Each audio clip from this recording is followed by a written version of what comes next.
Charlotte's Web by E.B. White. Chapter 10. An Explosion. Day after day, the spider waited, head down, for an idea to come to her. Hour by hour, she sat motionless, deep in thought. Having promised Wilbur that she would save his life, she was determined to keep her promise.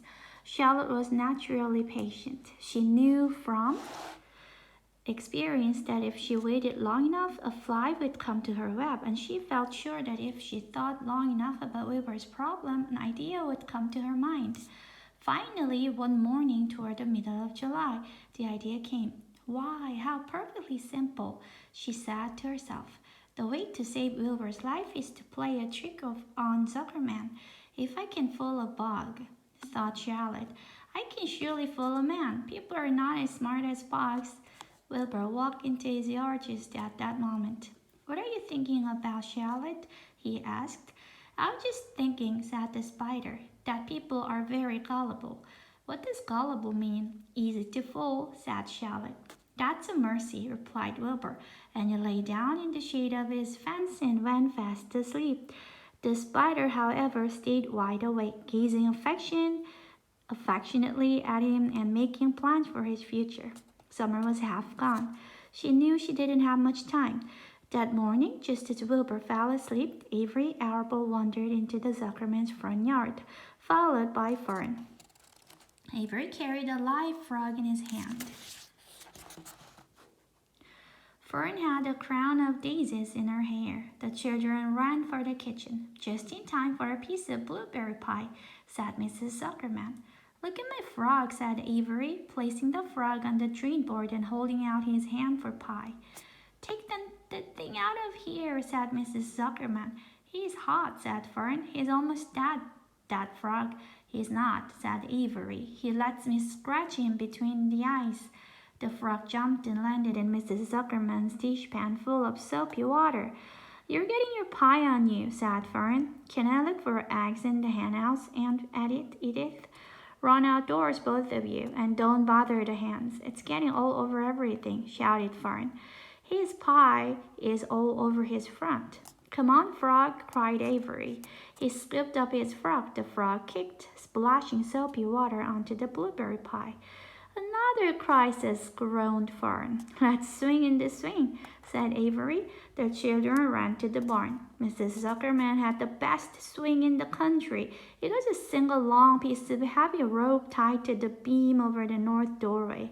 At the bottom end of the rope was a fat knot to sit on. It was arranged so that you could swing without being pushed. You climbed the ladder to the hay loft.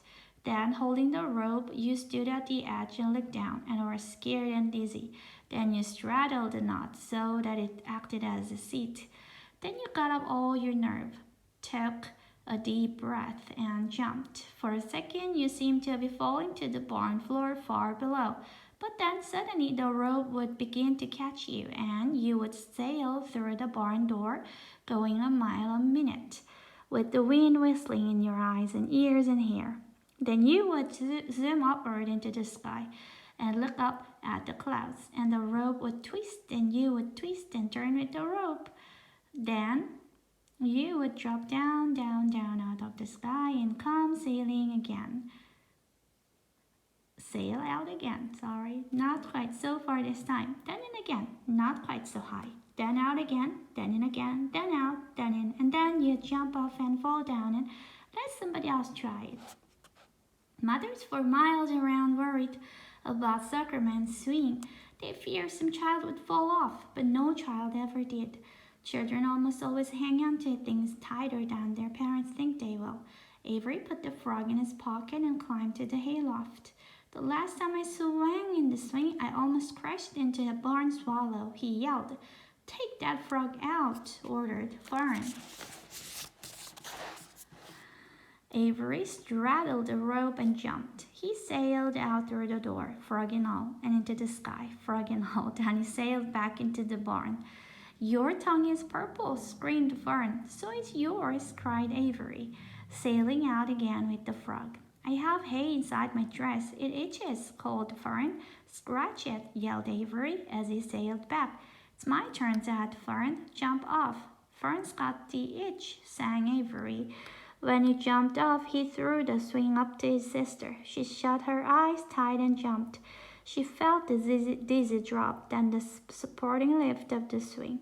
When she opened her eyes, she was looking up into the blue sky and was about to fly back through the door. They took turns for an hour. When the children grew tired of swinging, they went down toward the pasture and picked wild raspberries and ate them. Their tongues turned from purple to red. Fern bit into a raspberry that had a bad tasting bug inside it and got discouraged. Avery found an empty candy box and put his frog in it. The frog seemed tired after his morning in the swing. The children walked slowly up toward the barn. They too were tired and hardly had energy enough to walk. Let's build a tree house, suggested Avery. I want to live in a tree with my frog. I'm going to visit Wilbur, Fern announced. They climbed the fence into the lane and walked lazily toward the pig pen. Wilbur heard them coming and got up. Avery noticed the spider web, and coming closer, he saw Charlotte. Hey, look at that big spider, he said. It's tremendous. Leave it alone, commanded Fern. You've got a frog, isn't that enough? That's fine. That's a fine spider. I'm going to capture it, said Avery. He took the cover off the candy box, then he picked up a stick. I'm going to knock that off all spider into this box, he said. Wilbur's heart almost stopped when he saw what was going on. This might be the end of Charlotte if the boys succeeded in catching her. You stop it, Avery, cried Fern. Avery put one leg over the fence of the pig pen. He was just about to raise his stick to hit Charlotte when he lost his balance. He swayed and toppled and landed on the edge of Wilbur's trough. The trough tipped up and then came down with a slap. The goose egg was right underneath. There was a dull explosion as the egg broke, and then a horrible smell. Fern screamed. Avery jumped to his feet. The air was filled with the terrible gases and smells from the rotten egg.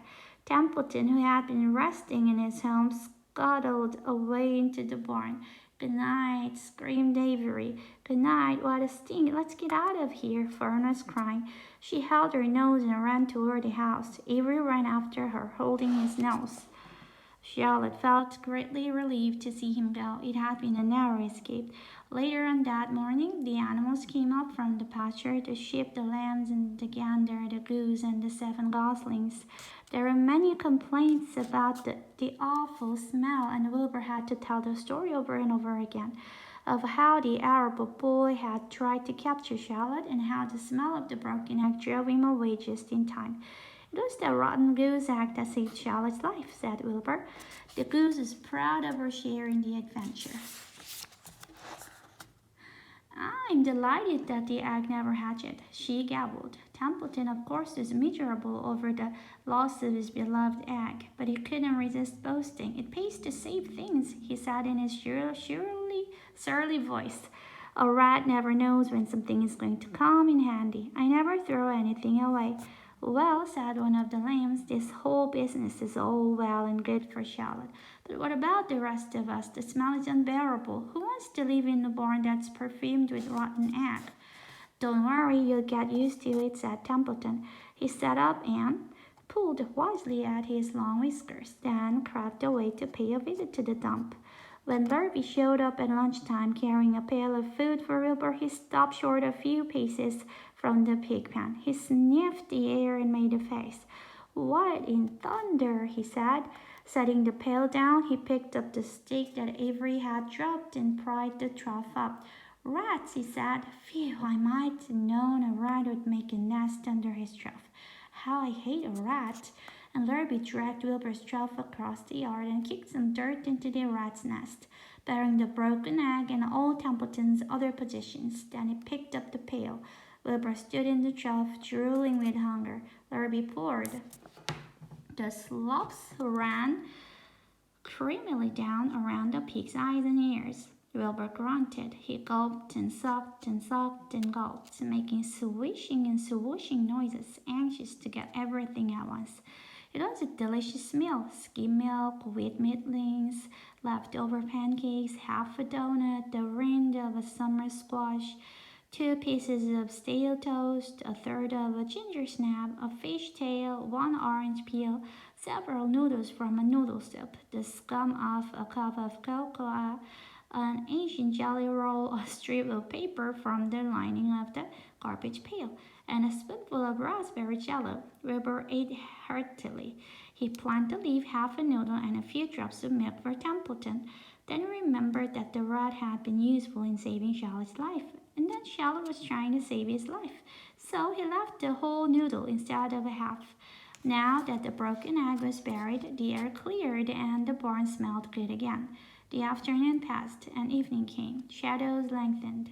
The cool and kindly breath of evening entered through doors and windows. Astride her lap, Charlotte sat moodily eating a horse fly and thinking about the future. After a while, she pestered herself. She descended to the center of the web and there she began to cut some of her lines. She worked slowly but steadily while the other creatures drowsed. None of the other, not even the goose, noticed that she was at work. Deep in his soft fat, Wilbur snoozed. Over in their favorite corner, the goslings whistled a night song. Charlotte tore quite a section out of her web, leaving an open space in the middle. Then she started weaving something to take the place of the threads she had removed. When Templeton got back from the dump around midnight, the spider was still at work.